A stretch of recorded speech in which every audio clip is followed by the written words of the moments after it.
kuzaliwa. Alimwambia maneno pekee hayatoshi kabisa kuelezea ni jinsi gani nimekumisi. Nimekumisi sana, lakini usijali, utapata kila kitu unachostahili, na hii ni ahadi na kuahidi. Na hapa wote ndo tunagundua kwamba bibie yupo hapa ndani kimkakati, yaani kuna kitu anahitaji. Kitu gani? Tuendelee. Mida ya usiku ilipofika, mchizi akawa anaongea kwenye simu na mke wake, akawa analalamika kuwa amemmisi sana. Mkewe akamwambia kuwa siku sio nyingi atarudi. Kumbe bana, sio kama mchizi anaongea analalamika, ni analalamika kwa sababu utamu umezidi. Ikabidi akate kwanza simu. Bibi Stella ni alikuwa anailamba koni kule bondeni kwa Madiba, yaani kama unasikia gadi kumwaga ubongo ndo hii sasa. Mchizi alikuwa anajichotea tu.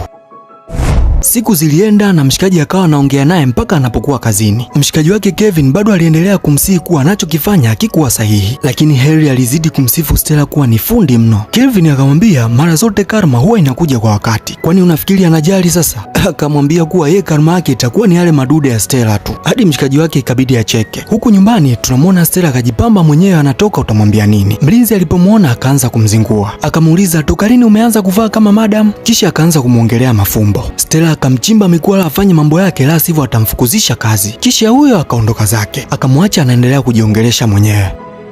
Siku iliyofuata washikaji leo wakaja wote supermarket kwa ajili ya kununua vitu. Hasa wakati wanaingia Lovetis akawaona, na hapa ndo akathibitisha kuwa ni kweli hawa washikaji kuna kitu kinaendelea. Ilipofika baadaye akamtimbia ofisini kwake na kumwambia kuwa tayari amegundua kuwa kuna kitu kinaendelea kati yake na ule mdada wa kazi. Pale pale mchizi akaanza kujitetea. Bibi Lovet naye akawa anaendelea kukazia mule mule. Henry baada ya kuona maji yamezidi unga akamuuliza unataka shingapi? Yaani alitaka ampatie kiasi cha pesa ili asije akamwambia mkewe kuhusu kile kinachoendelea. Lakini bibi akakataa. Lovet alikuwa ni rafiki wa kweli kabisa. Alipomaliza huyo akaondoka. Ile issue ilimwachia stress nyingi sana mshikaji, ajui hata afanye nini. Alivyorudi nyumbani akampatia zile habari Stella. Bibi naye baada ya kusikia zile taarifa akamwambia kuwa mashambulizi ndio njia bora zaidi ya kujilinda.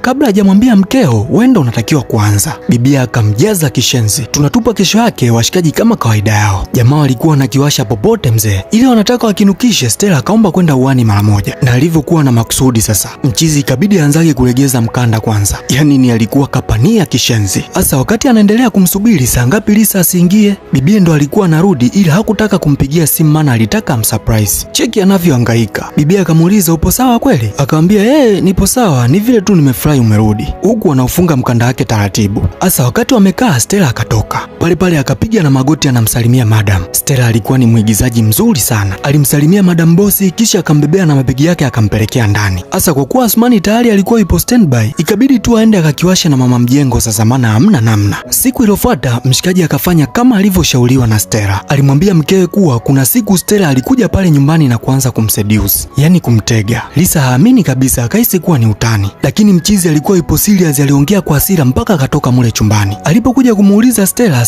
naye akasema ndiyo. Akamkandia Lovet kuwa kuna siku alikuja pale nyumbani na kuanza kumtega bosi, lakini bosi akakataa. Basi Lisa akaamini kabisa zile habari kwa 100%. Baadaye shoga yake alivyokuja ili anamsalimia tu akamweka kofi, akamsema kishenzi kwa kutaka kumchukulia mwanaume wake, na mbaya zaidi hakutaka hata kumpa nafasi ya kujitetea. Yeye alimchambua vya kutosha, kisha alipomaliza akamfukuza aondoke. Tena akamuita kabisa na mlinzi na kumwambia kuwa asije akamruhusu tena Lovet aingie mule ndani. Basi bana, washikaji waliendelea kukutana kwa siri mida ya usiku, na awamu hii Stella akawa na pushi mshikaji ampe kipaumbele, yeye amechoka kuwa side chick. Mshikaji alimwahidi kuwa kila kitu kitakuwa sawa, ila huo ni mchakato ambao unatakiwa uende taratibu. Kisha walipomaliza mdende ukaendelea kama kawaida.